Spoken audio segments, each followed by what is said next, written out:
I'm Andrew Bolton, the curator of the exhibition Alexander McQueen, Savage Beauty.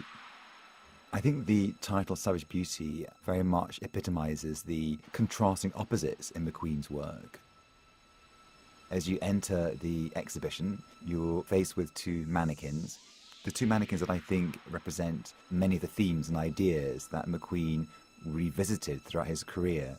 Polarized opposites, whether it's to do with life or death, lightness or darkness, predator-prey, man-machine.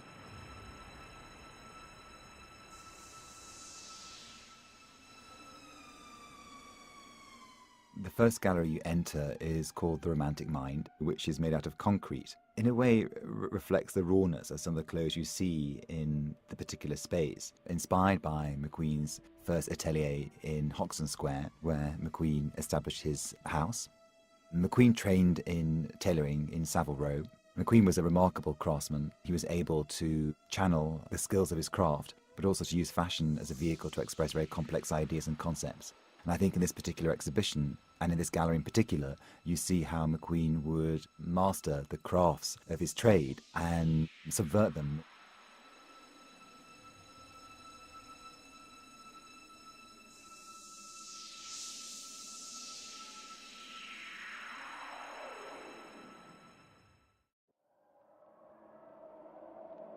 The surface treatment in Romantic Gothic is primarily aged mirrors, the material that evokes the idea of Edgar Allan Poe's The Fall of the House of Usher. McQueen often called himself the Edgar Allan Poe of fashion.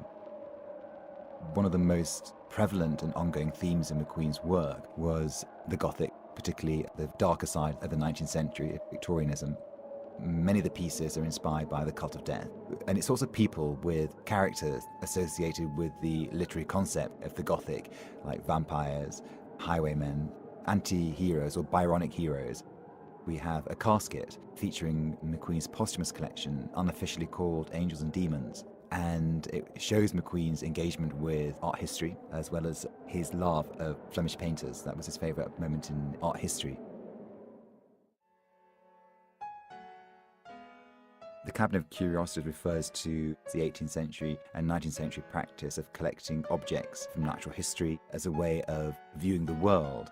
This room, in a way, is the heart and soul of the exhibition in terms of the fact that you see the breadth of McQueen's imagination in the pieces on display and the objects that inspired him, nature, primitivism. All the major themes you'll confront throughout the exhibition are very much present in this particular gallery.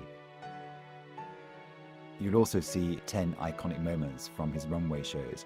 McQueen was a great sponge and he looked everywhere for inspiration, and you see all those references come together in this particular gallery.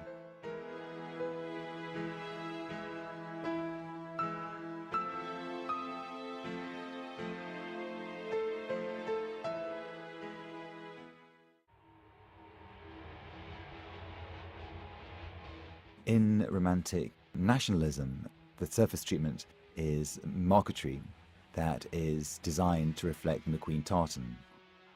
McQueen was an incredible storyteller, and most of his collections are narrative-based.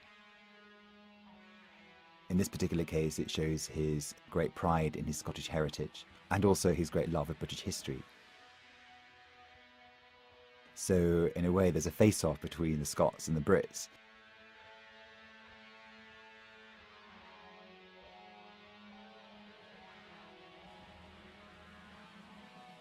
The second room, Highland Rape, is comprised of raw wood.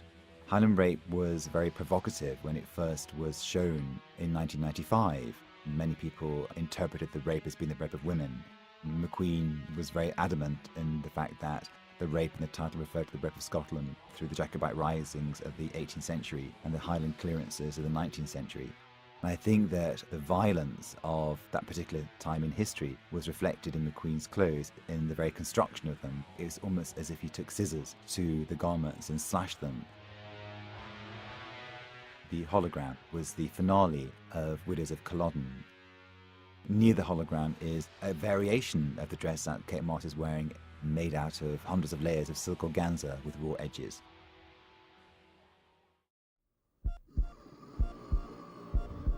In Romantic Exoticism, we wanted very much to give the idea of a music box. So we use mirrors to give an idea of infinity and also rotating turntables. McQueen often looked for inspiration not only in the distant past, but also in other cultures, particularly China and Japan. McQueen loved embroidery, and Japan and China were two cultures that excelled, as did India, another great influence in McQueen's career. Voss is a collection that featured exoticized garments very heavily. You see two examples here in patchwork that gives the impression of chrysanthemums, a flower associated with the East, particularly Japan. Voss was a collection staged with a box within a box with a two-way mirror. The finale of the collection was a small box within the larger box with the walls crashing down, revealing a naked lady with moths fluttering around her, inspired by a photograph by Joel Peter Whitkins entitled Sanitarium.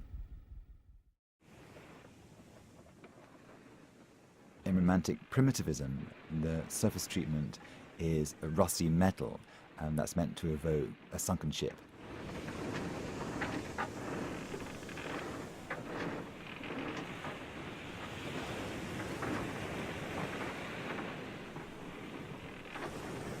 The featured collection is a collection called Irire, which told the story of a shipwreck at sea and a subsequent landfall in the Amazon.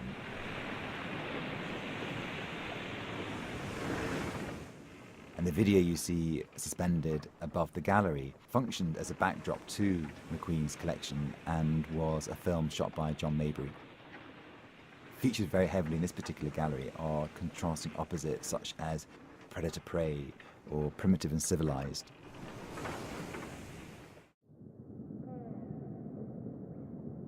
In romantic naturalism, the first portion of it is actually a drawing that was created by McQueen that we've blown up and reproduced to represent wallpaper.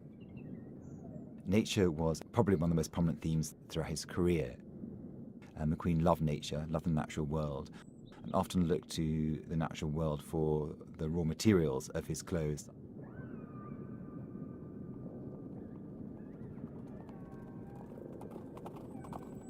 And the final gallery, Plates Atlantis, is the last fully realized collection that McQueen designed before he died in February 2010, and is covered in acrylic tiles to give the idea of a clinical laboratory. And to me, it was a collection that in a way summarized all the major themes throughout McQueen's career, the contrasting opposites of man-machine, nature and technology. The actual collection was streamed live over the internet in a way of trying to create a dialogue between the consumer and the creator. McQueen loved to provoke and loved to provoke you emotionally, and I think he did that by tapping into one's cultural anxieties or one's uncertainties, one's hopes or one's desires.